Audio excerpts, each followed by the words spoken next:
Okay, good evening to all.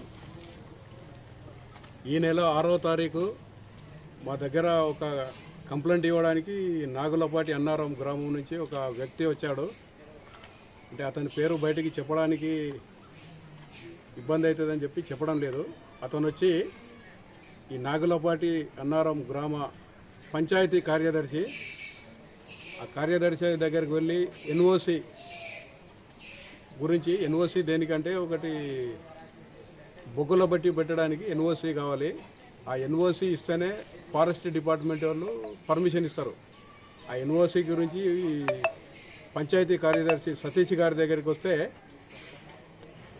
అప్పుడు కార్యదర్శి గారు 15,000 డబ్బులు ఇస్తేనే ఎన్ఓసి ఇస్తా అని చెప్పి ఆయనకు చెప్పాడు. చెప్తే దానికి కంప్లైనెంట్ అన్ని డబ్బులు లేవు నా దగ్గర అని చెప్తే 8,000కు తగ్గించి కార్యదర్శి గారు 8,000 ఇవ్వండి, మీకు ఎన్ఓసి ఇస్తా అని చెప్పి చెప్పడం జరిగింది.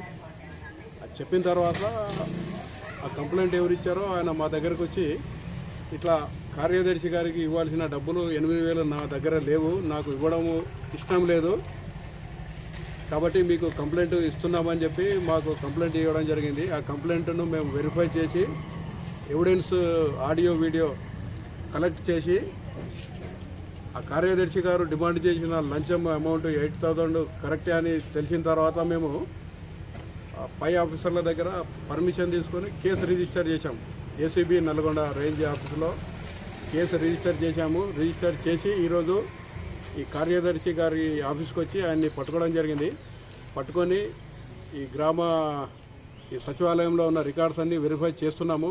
తర్వాత ఎంప్లాయీస్ను మిగతా వాళ్ళ పై ఆఫీసర్ల స్టేట్మెంట్ కూడా రికార్డు చేస్తున్నాము.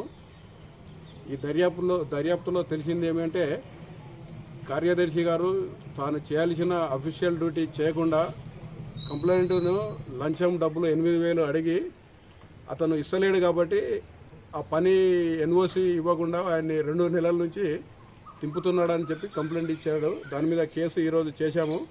చేసి ఆ కార్యదర్శి గారిని కస్టడీలోకి తీసుకొని ఆయన్ని రేపు కోర్టులో ప్రొడ్యూస్ చేస్తాం.